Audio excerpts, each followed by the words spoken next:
Hello everyone, this is Professor Reshma Shivare, Assistant Professor in Department of Information Technology in Acropolis Institute of Technology and Research. So in the series of data structure, our today's topic is array. Let us start with the definition of array. As we have seen in the last lecture that the classification of data structure contains two type of data structures. First is primitive data structure and second one is non-primitive data structures. So array falls in the category of non-primitive data structures. Primitive data structures are the data structures which are predefined in the languages, and non-primitive data structures are the data structures which are defined by using primitive data structures, right? So array is a non-primitive data structures. It means it is to be defined by user by using some primitive data types, and primitive data types are like integer, float, character, pointers, etc. Right? So the definition of array says that an array is defined as a set of finite number of homogeneous elements or same data types. It means it can also be said as array is a collection of similar type of data items, right? So for example, if I want to store a number like 500, so I need to take a data type integer, and in which I can store that number, right? But if I want to store 10 numbers or 20 numbers of similar type, number type, integer type, so what I have to do is I have to take 10 integer variables, and in one integer variable I will store one number, in second integer number I will store second number, in third integer number I will store third number, like this. Okay, so array gives us the facility that we can store all these numbers in a same variable, in one variable only, right? But the constraint is the data item should be similar type, all integers, either all integers or all floating point numbers, or all data items must be of all character types. It means an array can contain one type of data point, either all integer or floating point number or all character numbers, right? So this is the syntax of how we declare an array.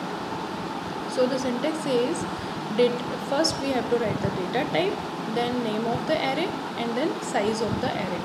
Size of the array means one more characteristic of array is it is a static data structure, right? Static means it is a fixed size data structure. We have to define the size of the array first, right?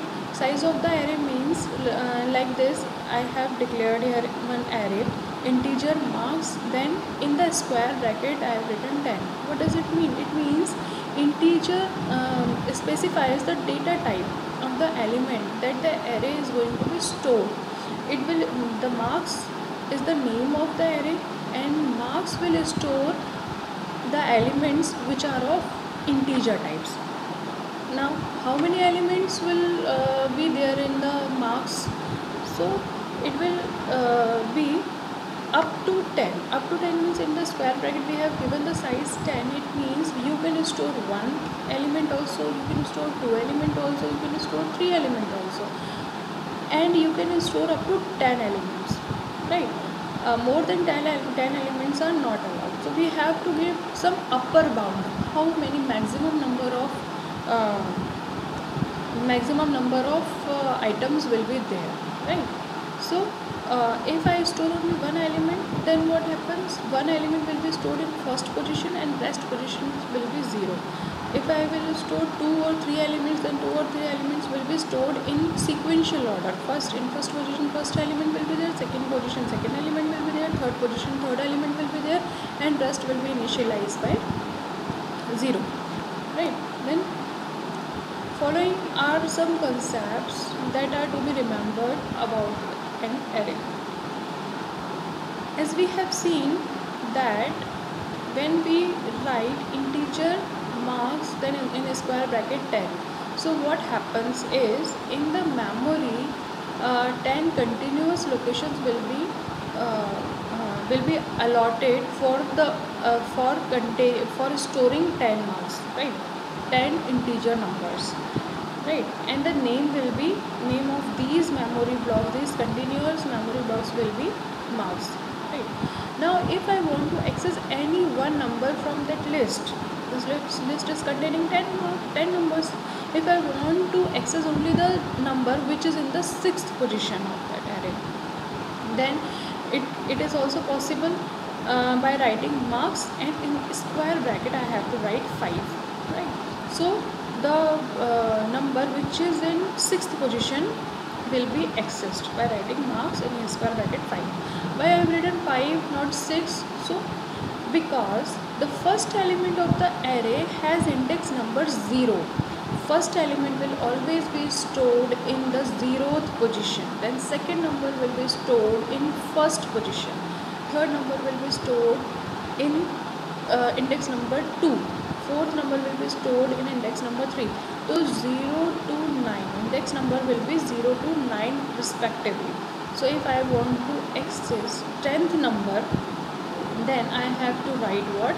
Marks and in a square bracket 9. This is the pictorial view how array is stored in the memory.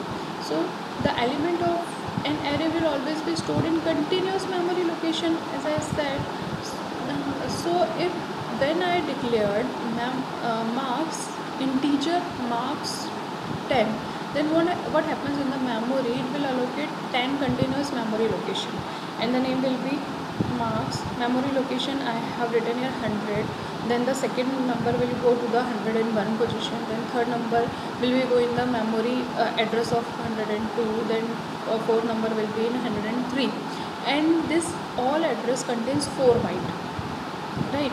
So the total continuous memory bytes, how many bytes are allocated for this is 1 integer will take 4 bytes. So 10 integer number will take how many bytes? 40 bytes. So 40 bytes का one memory location is allotted, and one index number, first index number would be 0. First value will be stored in the index number 0 and the memory location 100. When the second value comes, it will stored in the index number 1. Value will be that we have entered, and the memory location is 101.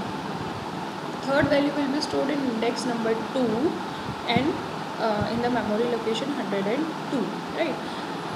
I have written here memory locations as 100, 101 and 102, but it is not happening in the memory. Memory locations are not represented by 100, 101 and 102. It is for explaining.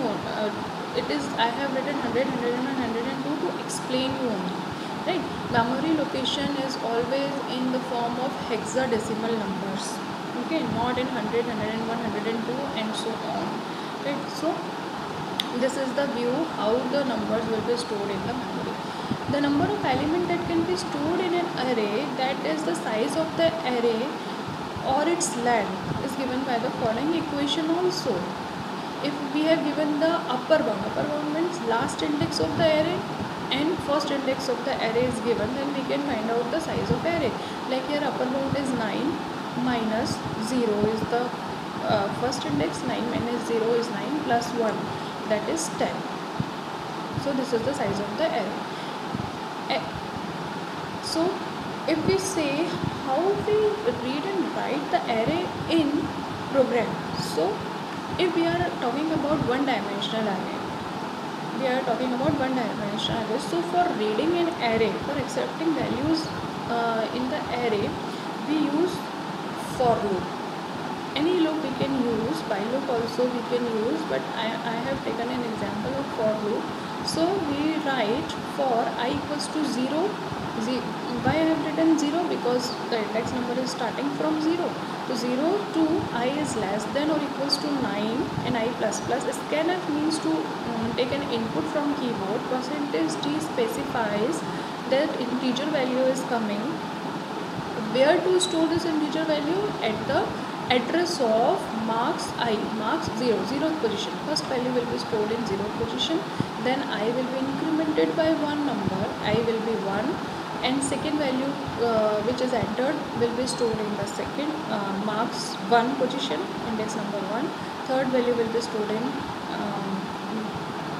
array which is named marks and its position index number 2, and so on, right?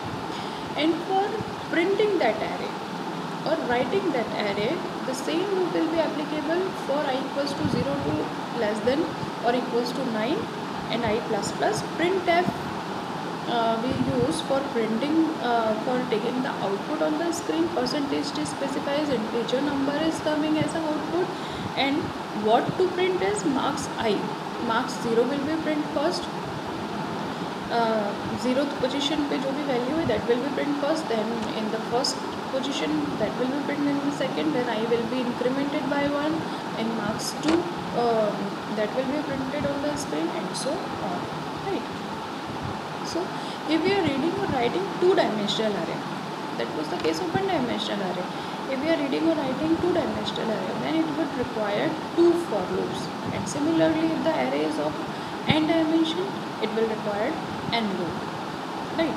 So there here also I have written some basic operations that can be performed on array, that are creation of array. We can create or define the array, we can traverse the array, we can insert a new element into the array, we can delete an element if required from the array, we can modify an element into the array, and we can also merge more than one arrays. Thank you.